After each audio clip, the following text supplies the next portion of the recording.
Hey everybody, so today's demo we're going to do of the great Irish actor Liam Cunningham, who you may know from Game of Thrones. That's probably his most well-known role, although he's been in like probably 100 or more movies. I know he's done a lot of stage work as well. He's just a great actor, great character actor, and has a really interesting face. So I thought it would be a good demo for today.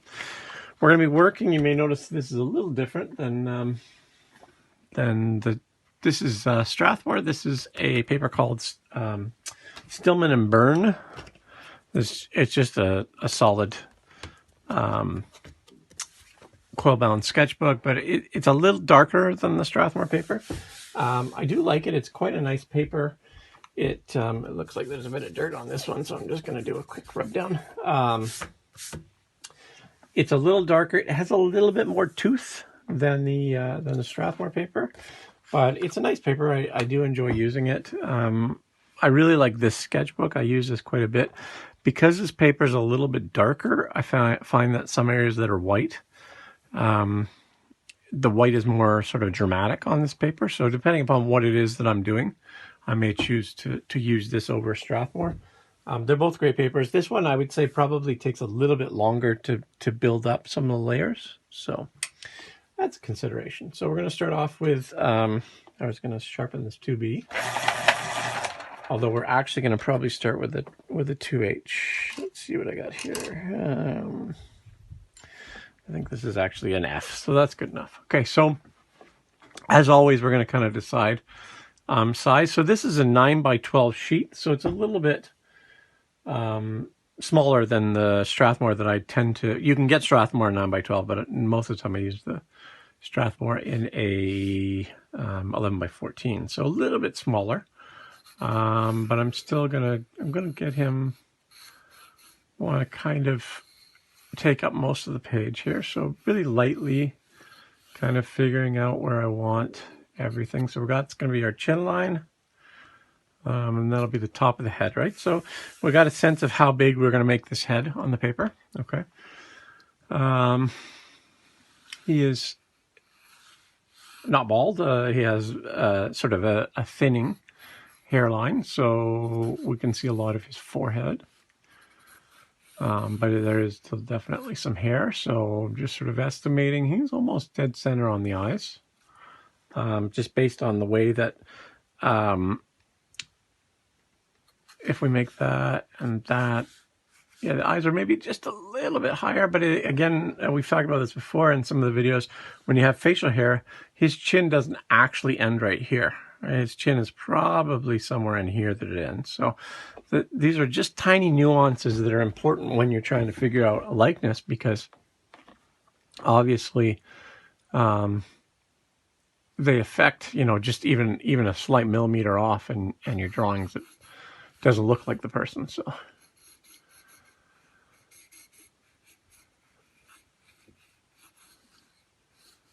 he's got a fairly square jaw. Someone, I don't know how many of you watch Game of Thrones, but I've had people, because I've drawn a number of the actors from the show, I've had people ask me, who's my favorite character, and it's hard for me. It's such a great show that I don't know that I could necessarily say that one character is my favorite. But if I did have to say one, it would probably be Sir Davos Seaworth, which is who Liam plays.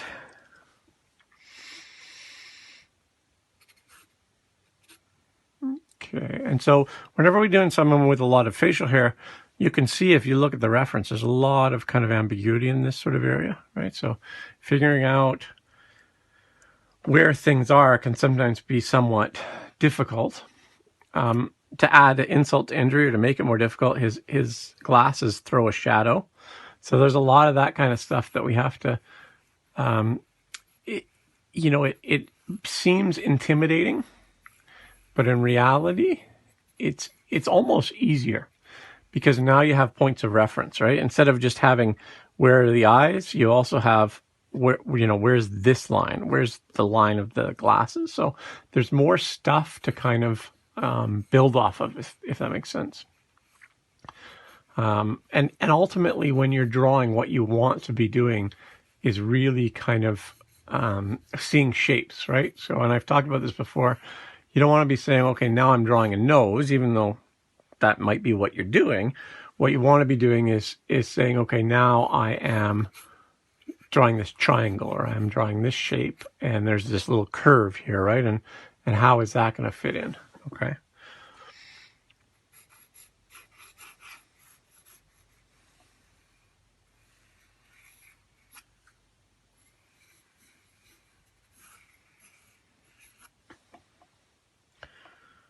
Okay. So overall, I feel like most of the shapes are where I want them to be. So I'm just right now, more than anything,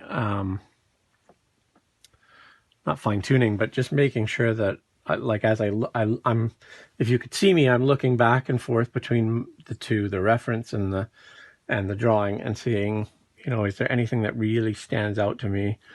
I know that there's like this big area of highlight on his forehead. He's got this really kind of cool expression on his face. We'll just sort of figure out the glasses.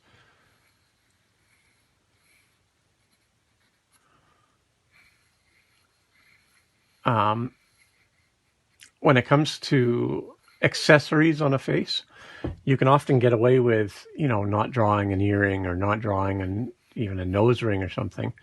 But if someone does wear glasses and they're known for wearing glasses and you always see them in glasses, you kind of have to draw the glasses. So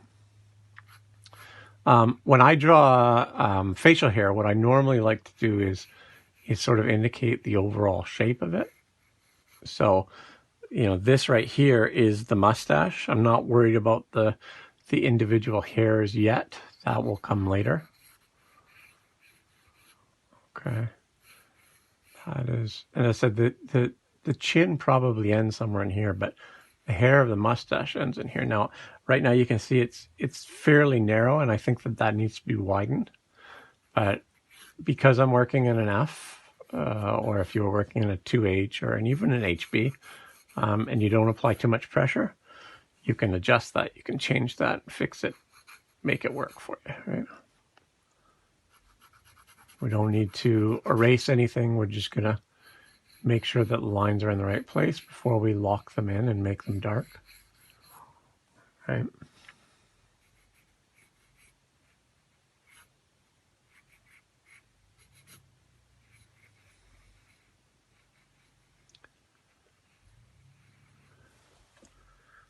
Feels about right.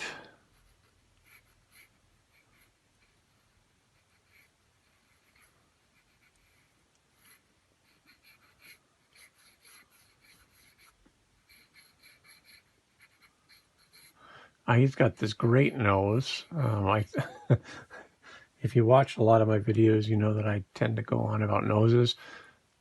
Everybody has interesting eyes. I really believe that. I mean, you know, people that have big, bright eyes, sometimes we might say that they're more beautiful, but eyes in general are very interesting. They're very beautiful, but noses very often can be kind of boring if they're perfect. And I'm not saying that he has an imperfect nose, because I'd say he has quite an admirable nose for someone who has a large nose like me. I think it's quite a lovely nose, but it's just a very kind of neat shape, which I like. There's a lot of, I'm all about the cartilage in a nose. It gives a lot of planes and it makes things kind of interesting. So I'm not going to draw in the hair yet, but I'm just making some indications for myself because I want to know where I want these hairs to go, right?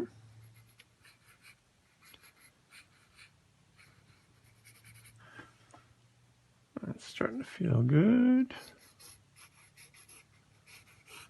Okay, and I'm just about ready to, I don't know. I was going to say I'm just about ready to switch to a darker pencil, but I don't know if I am just yet. Because I think I'm going to go with the light soon first.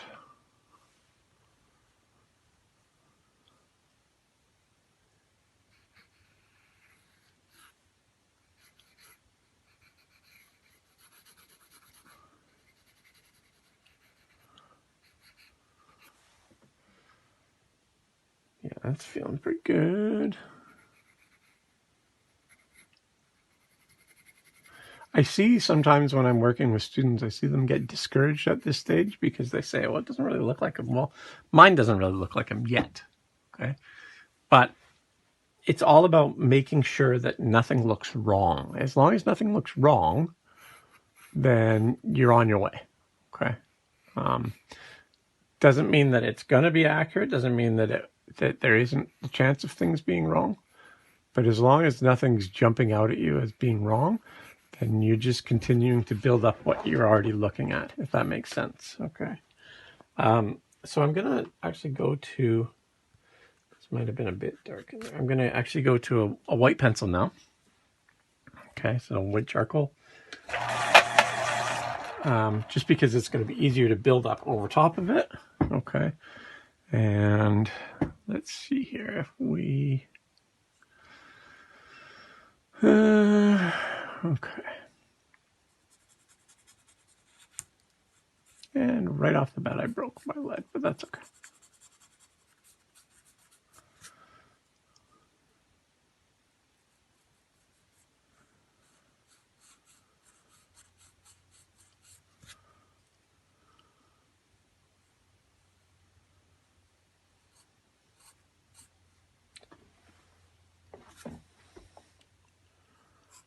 Now the hair is going to be tricky because it's some of the whitest parts of the face, right?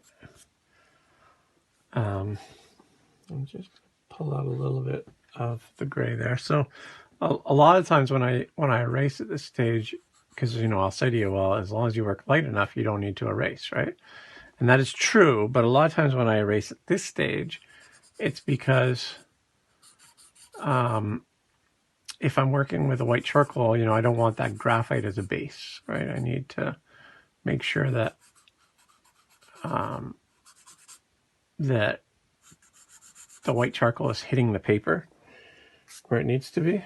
Okay.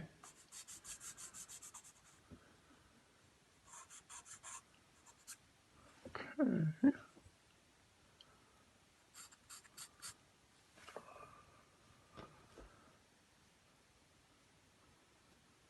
So,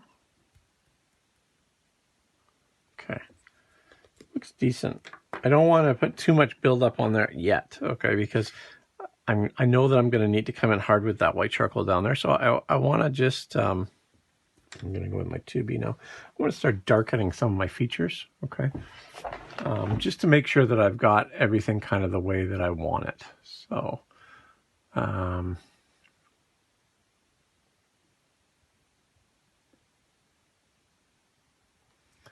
let's see here.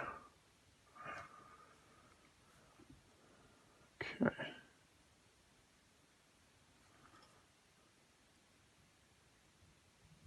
Like that's probably, so I'm using a 2B now.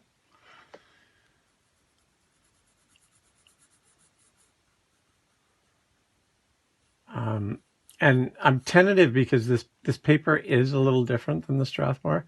I haven't actually drawn on it for probably 6 months. And so I'm trying to remember just how much pressure I need to use.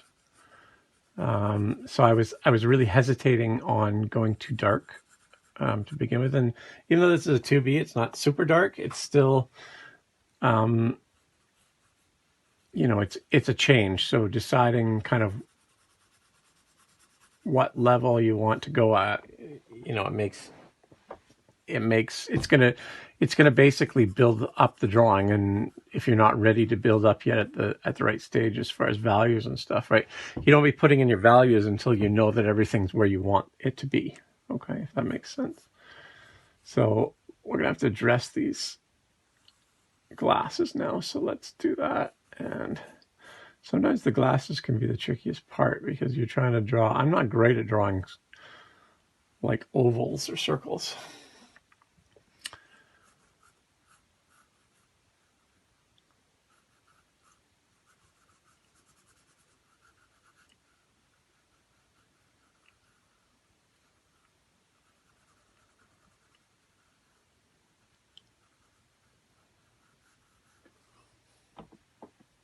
That feels pretty good to me.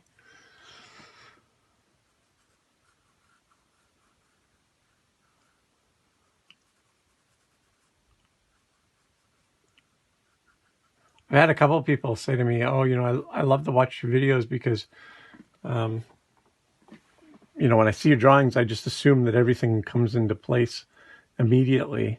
And that does, it's something that even though you can watch some of my quicker time lapses that I post, it looks that way, right? It looks like I've got everything comes together immediately and it's easy, but it's really not. There's always a buildup. There's always a process. And by watching it in real time, even if I'm not talking, you can kind of see what it is that I'm doing and what it is that I'm trying to make happen. So these glasses, they go...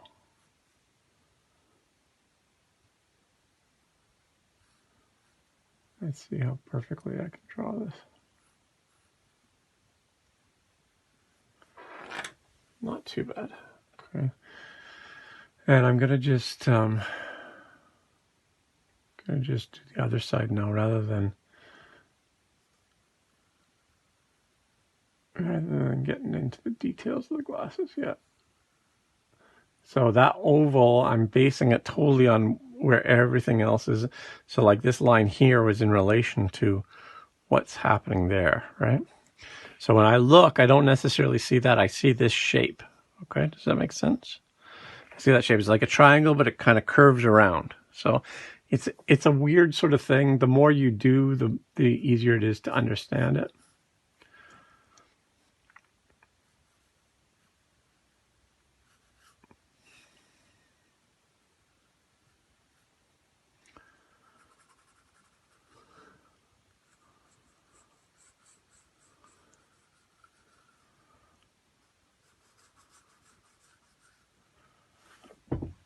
Okay.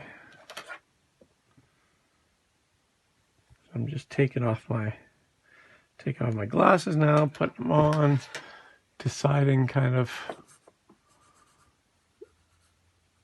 what does and doesn't work. Okay. Even though there's facial hair here, there is a shadow, right? And that's the kind of stuff that is very important. People will miss that. And then things don't look right and they can't figure out why. Our brain knows that there should be a shadow there, right? Our brain will look at it and say, this is in shadow because, the nose is throwing a shadow. So if you don't have that shadow there, our brain will see the nose in a different shape than it actually is, right? We don't consciously know it, but we do know it, right? Our brain knows it. Our brain says, well, something's wrong here because there's no shadow. The way that we sort of visualize everything comes from years of seeing shadows and seeing shapes and all the rest of it. So drawing facial hair, especially when it's big like this, can be tricky. So we're just going to go kind of in bite-sized pieces at this point.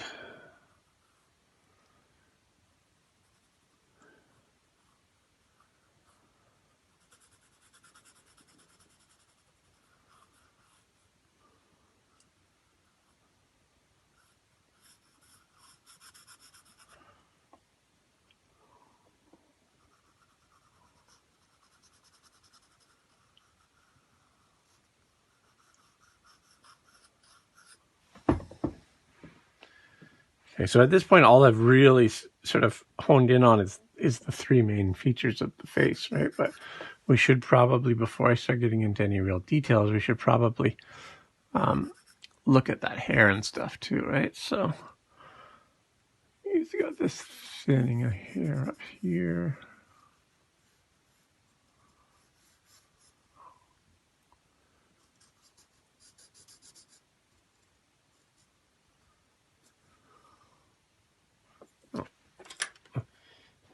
Just trying to go loose there so that I didn't tighten up my lines too much, but I went a little bit too loose.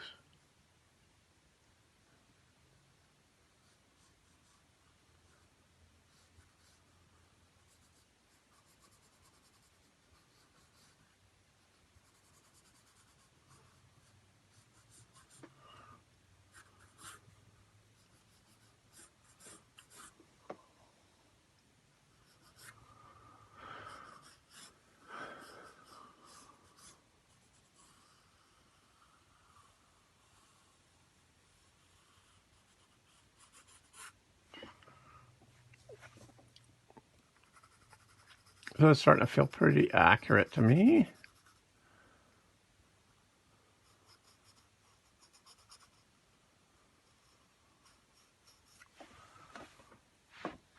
Okay. And then I just want to put a little bit more down here to kind of figure out where the hair is going to go. That's going to be, we're going to probably leave that hair until later on in the drawing. Okay. And now we're going to see about really kind of starting to build up sort of levels of darkness and stuff. Okay, so now I've got a 4B. Okay. And I'm going to come in now. Everything is accurate as far as I can tell. I don't think there's anything that's jumping out at me. But the reason there's a certain amount of a likeness there. If you showed it to me, I don't know that I'd necessarily know that it was Liam Cunningham at this point. But the main reason why the values are, or the main reason why the likeness is not 100% yet is because of values. Okay. And that's one of the things that it's difficult to explain. But as I said, when I talked about the shadow in here, right? Our brain understands, because of the size of the shadow, because of the highlights and the shadow and the length of the shadow and the intensity of the highlights, our brain understands the shape of that nose. It's not simply the line. It's everything that's going on around it. And because of that, things like this shadow in here, that explains the depth of his eyes, right? How deep set they are. I don't have any indication of that yet. And that's important, because until that's in there, the likeness won't be accurate. And so I see a lot of people get to the stage of the drawing and they say, it doesn't look like him, and they start over or they abandon it. And a lot of times you're on the right path. You just have to understand that without doing those values, okay, it's very, very difficult to explain it. Now, sometimes people can get a very accurate line drawing. It depends on the face, depends on a number of different factors. But as soon as you start putting in values, if you're missing certain values, it will make the other ones sort of stand out like a sore thumb, if that makes sense. So hopefully that's sort of explained. And let's see if this helps now. Okay, so the first thing I want to do, probably more than anything, is just kind of put in this the glasses, okay, because I don't want to, they're a little bit sort of loosey-goosey at this point, and I want to make sure that they're kind of nice and defined, right? And I don't need to get into too much detail. There's like a little circle there. I'm not too worried about that. I just want to make sure that they're about the right size and shape, okay? Now, in the show, if you do watch the show, he doesn't wear glasses. So you might say, well, that'll make it difficult that'll hurt his likeness. But I don't think it does. I mean, this reference is clearly him. So I think we can get away with it. But we're using this reference. Could you theoretically draw a person who's wearing glasses in a reference not wearing glasses? Yes. But that is a very advanced thing to do, and it's, even if you're a very experienced and technically sound artist, that might be something that would not work out every time. Okay, I can almost guarantee you that if I did this demo 50 times and I drew him without glasses from this reference, I would probably mess up at least 10 or a dozen times. It's a very, very difficult sort of procedure to get right every time. Doesn't mean it can't be done, and it's certainly worth trying if it's something that you're interested in doing. But when you're still learning, if that's what we are doing at this stage, it's better to not make things more difficult on yourself than they need to be. That's not to say don't challenge yourself, because you do want to challenge yourself. But that would be something that I would say falls into the realm of maybe a little bit too much of a challenge, at least at this stage.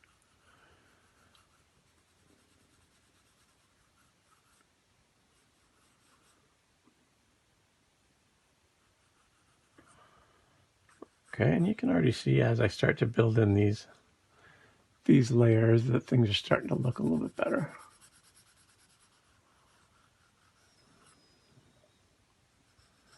I don't know if I mentioned it, but I am using a 4B at this point as I build up some of these darks. Okay.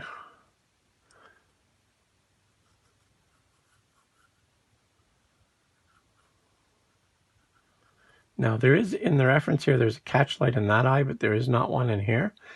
You could go ahead and put one in if you wanted to. It probably wouldn't look out of place. The reason it's not here is that there's maybe a little bit more of a shadow on the one side. I mean, you can see that his face is more in shadow.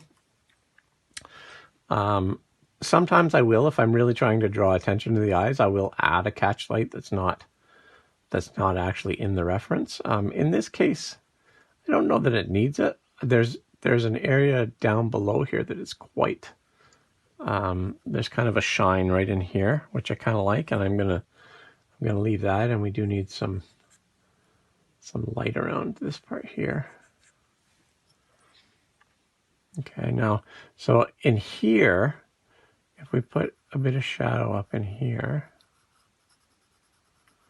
okay, and then we're going to define his eyebrows some more.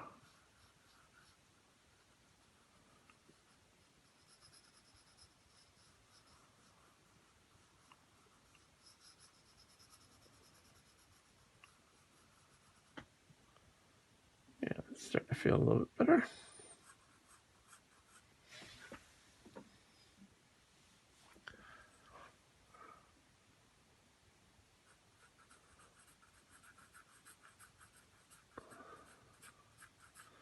Now I'm going to switch back to a 2B at this point, just because I don't want to get too dark in this area here. This part of a nose is still mostly in the highlights. You could just use the color of the paper. I'm just going to transition with a super light touch here. And I actually went over an area that I want to remain a highlight. So just going to pick that out a little bit. Okay.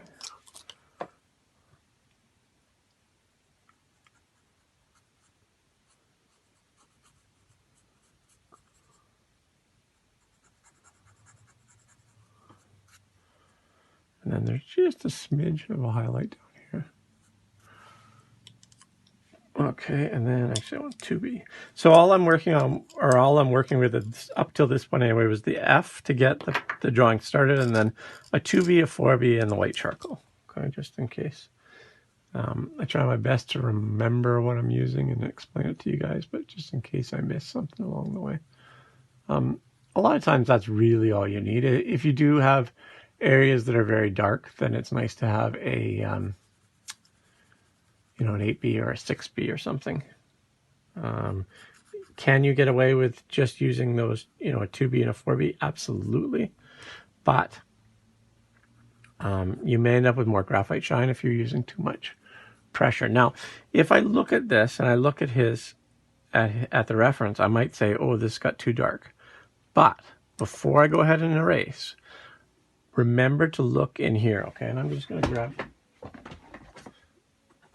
my grayscale finder. And I said I don't really use this much, but if you look in there, that is almost a black, okay?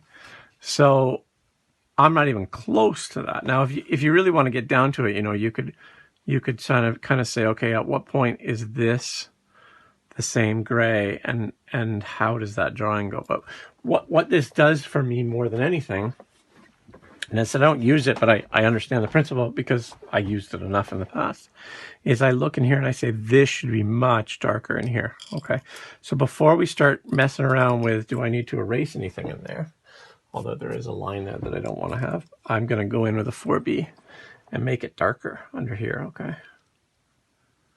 That I know has to be adjusted. And that's important because, there's no point in erasing this stuff and then realizing, oh, you know what, it wasn't that dark.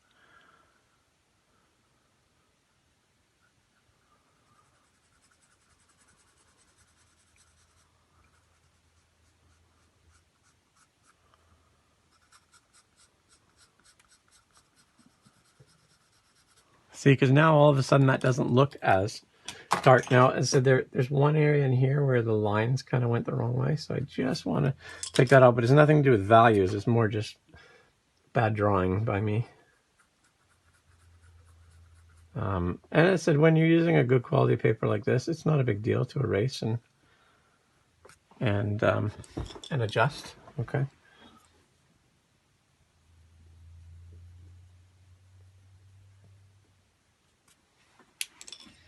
Yeah, that feels pretty good now.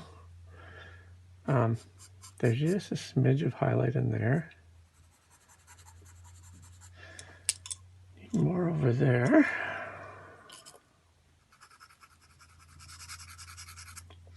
Actually, 2B would be better than the 4B.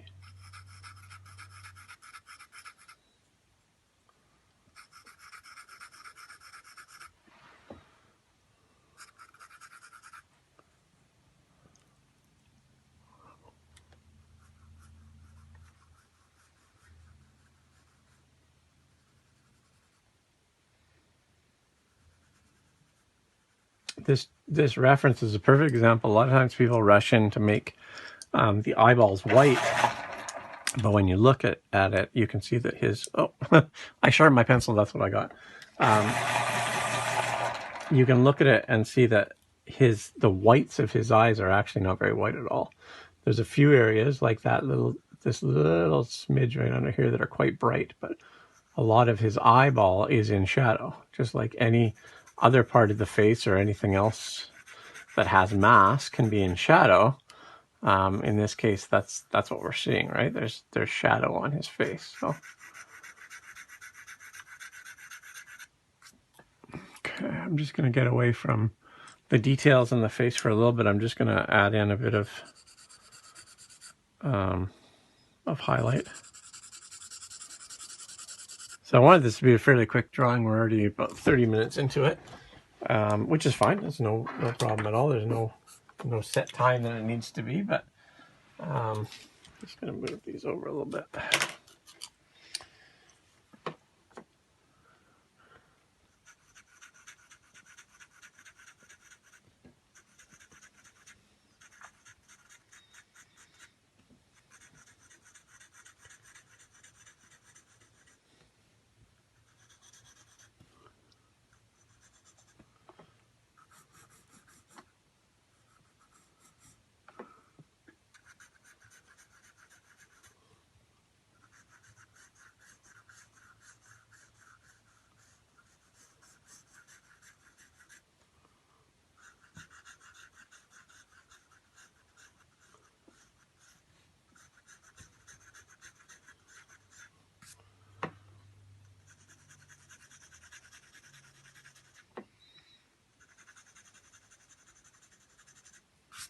And we're just keeping it loose at this point. I mean, obviously, I can continue to build up layers if I wanted to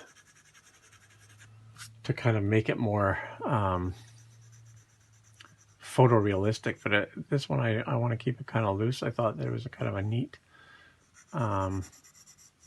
reference for that sort of an idea. So we'll see kind of how far I get as far as heavy rendering. But my intentions, sorry, I was trying to think of the word there, are to keep it relatively loose. That's sort of what I'm thinking at this point anyway. We'll see where it goes from here. And I mean, that's the beauty of doing drawings in your sketchbook, drawings for yourself, whatever, when they're not commissions, is you can decide whatever you want. Today I've been working on a couple of pastel commissions that were really laborious, right? There's a lot of detail in certain areas that I may not, if it was for me, I might not have chosen to do that, but because of how the references and how the model looked, it was important that those areas were very detailed, right? So to be able to sit down and do something that's kind of fun and not so full of textures and patterns and things is nice. It's fun. So now I jumped onto the other side because I was talking about something and I wanted to explain to you here. So this is all coming together kind of nicely. You know, we've got good shadows here and stuff, and the values look about right. Now, right in here, we need a darker value because that little smile line is really the darkest part of the face there. Okay, so it's important to make sure that you don't miss that stuff because, again, our brain is a remarkable thing that we can actually determine, and we can notice things with our brain that we don't actually realize that we're noticing. Right? It's quite amazing. The things that we can do, and as I mentioned in the video on likeness, you know, when we walk into a grocery store or something and we see a friend across the way, we know it's them immediately, even if they just had a haircut, or, you know, it's not like if any of you watched the show Gilligan's Island, right? You always knew it was Gilligan because he was wearing that red shirt and the hat and stuff. But our friends don't always wear a uniform, right? Our friends don't always have the same clothes on. So how do we know it's them? And as I said, what happens if you haven't seen someone for a while and they grew a mustache, or they just got glasses, or they got a haircut, right? You might look at someone and say, oh, you look different because they lost some weight or they grew a mustache or whatever. But you still know it's them, right? And that is because our brain can do all kinds of crazy things that we have no idea about. And we don't even really know how or why it does it. We just know that it does it. Okay, so I'm just throwing in a little bit of value here because this part in here is well, we'll see. I'm not saying that it's going to be the last part that I do, but it's an area that I have to address now, and I haven't got up to it yet. So I'm sort of building towards it because this is where things get kind of technical. You could use a gel pen. I have a few, although this one I think is dead, and I've got a few on order actually. But even something like this, I think this one still works. We'll see. We might use that. Maybe. We'll see how it goes. But ideally, it would be nice to be able to do this without having to rely on a gel pen. The gel pen over top is kind of like your last resort. If you didn't get the drawing part right, then you can sort of go over and add more. It's if any of you have used watercolor, it's a bit like using gouache, right? That you can use white gouache over top if you have to, but ideally what you want to do is reserve enough of the paper that, you know, it works out in the first place and you don't have to. So I'm just looking at this now. I'm squinting or I haven't taken off my glasses, but I could. But I can see that this area in here probably needs to be a bit darker.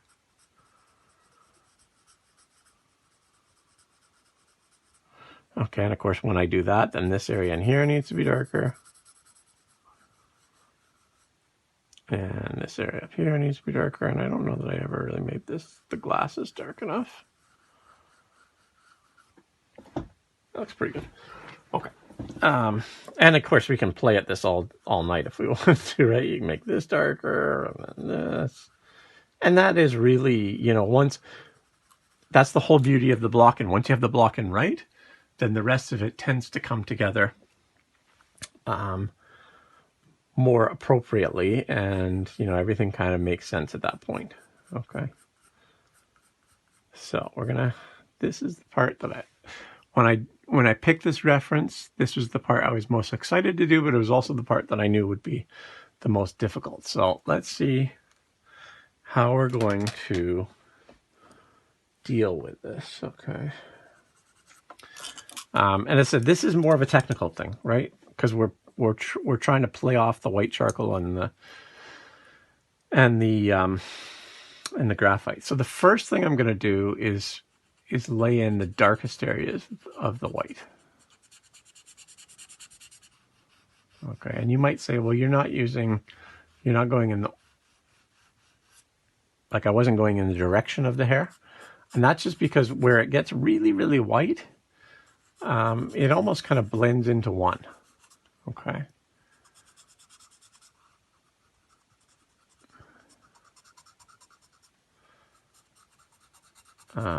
You know, it's like drawing a forest, right? That you don't need to draw individual trees. You don't need to draw individual leaves, right? You're going to kind of draw the whole forest.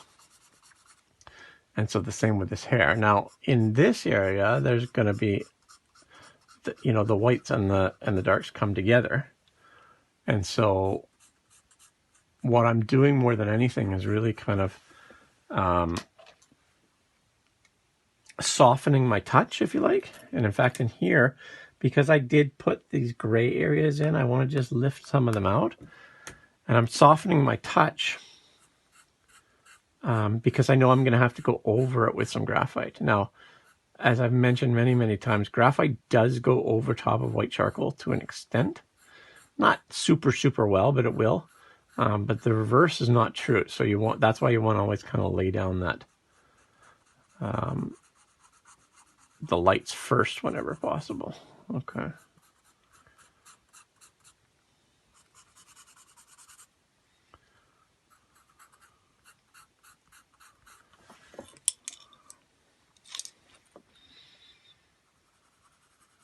Okay, now that I have that in, I get a better sense of how I want these values laid in. So I'm just going to do that. This lower lip is dark. It's not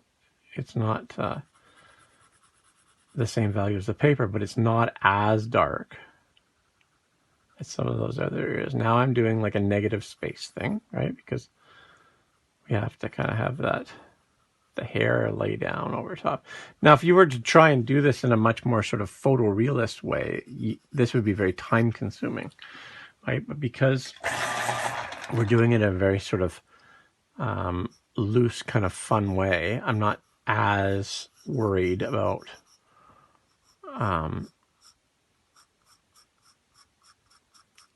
you know, all of the fine details of this stuff. So this is more about how can we indicate that he has a white beard, or at least a partially white beard, and do so in a rather sort of quick and spontaneous kind of way, right? So the sketch is now up to 45 minutes. So you know, I was sort of thinking when I sat down with this, working in this book, working in all that, I figured it would be about an hour for the sketch. So I think we're kind of right on track. I'm not too worried. Again, time is irrelevant. I get people asking all the time, how do I get faster? The amount of time that a drawing takes you to do is the amount of time that drawing should take to do. Okay. Don't worry about being faster. The only time you need to be fast is if you're working with, you know, a live model and you have a designated amount of time, whether you've hired a model and you have them for 2 hours, or whether you're, you know, working in a life drawing course or something like that, and you have, you know, a 15-minute pose or something. That's the only time that it should matter. The rest of it is all up to you. If a drawing takes you 7 hours to do, that drawing was meant to take 7 hours to do. I'm a firm believer in that, okay? The only reason I even mention drawing time when, you know, on my social media and that is that people are constantly asking me. I think it's almost not irrelevant, because I think it is relevant. I can totally see being on the other side and saying, hey, how long did that take? Just because you're curious. But I hate when people get discouraged and they say, wow, that, you know, you did that in 15 minutes. That would take me the rest of my life or whatever, right? Because, you know, I didn't just sit down one day and say, oh, today I'm going to draw this in 15 minutes, right? I have drawn all my life. I've drawn lots and lots of different things. And at a certain point, this type of drawing took 15 minutes or an hour or 2 hours or whatever it is. It was never a goal of mine to be able to draw something in a certain amount of time. Nor was it any real, you know, I wasn't really excited when I was like, wow, I can do this in this amount of time.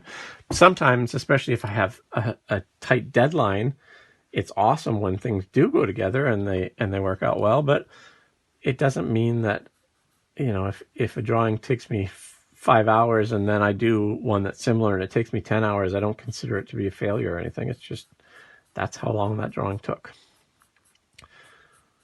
Okay, and now I'm just going to actually introduce an 8B, which is this guy, because I want to bring in some real dark hairs. Now the other thing is that when you work with like this, where we're going to put some graphite over the white charcoal, you'll find that the softer pencils, so this being an 8B, will go over top of the white charcoal a little bit easier.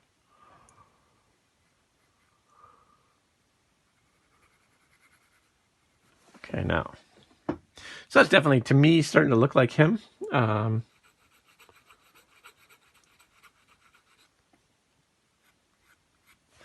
sort of squinting at this point to see where I want some more values, some darker values, rather. He's got this shape in here. This needs to be addressed a little bit more. And you'll find that as you work, you'll go back in and say, oh, I didn't really deal with this part of the face, or you'll forget an area or whatever, and that's okay. Just try not to miss them. A lot of times, especially when I work on my commissions, I almost never will finish a commission and then give it to the client the next day. I mean, first of all, a lot of my commissions are sent off to other parts of the world, but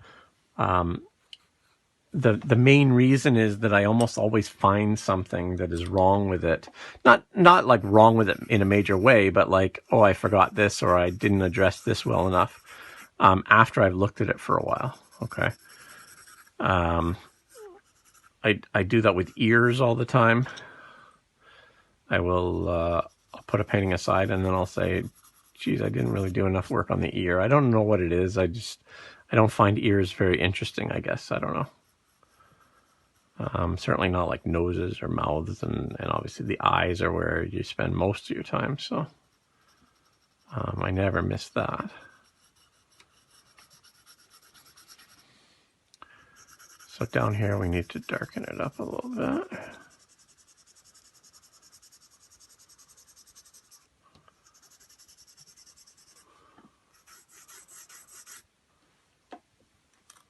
Okay, and I said I was going to play with this guy a little bit. So this is an ink. This is a gel pen. Okay, in here where we've got that heavy highlight, we can come in and do some of this. Now there's a brand called Posca that seems to be about the best. This one's probably gummed up a little bit. I'm not sure. That I really like, and unfortunately, as I said, I might have run out, so I'm waiting for some in. But if you guys find this interesting, let me know, and I will. I'll do a demo that includes that a little bit more. Okay, so you can see how it works there. Okay. So I'm probably not going to spend too much more time on this for 50 minutes, so it's about what I expected. Just a few little kind of finishing touches. There needs to be a highlight in there.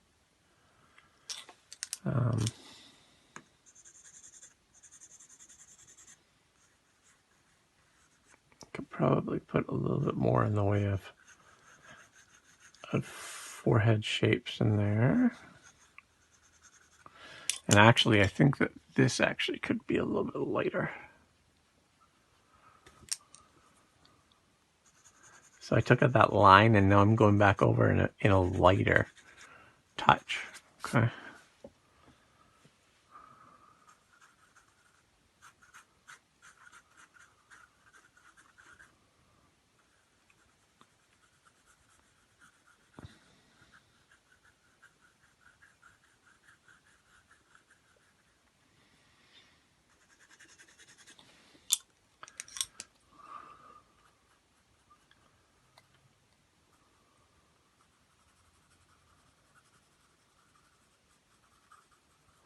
All right, and I think that's where we're going to leave it for now. I said it's sort of a quick sketch of Sir Davos, Liam Cunningham, and hopefully that was useful for you guys. Of course, whenever I wrap up, I'm like, oh, I should probably fix this over here.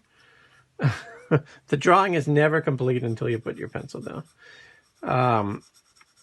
I hope that's useful for you and you find it interesting. And if you have any questions, please let me know, as always. And yeah, if you'd like to see some more demos on this paper, or if there's anything in particular you'd like to see, let me know. And I hope everybody is staying safe and having a great day. And I will see you in the next video.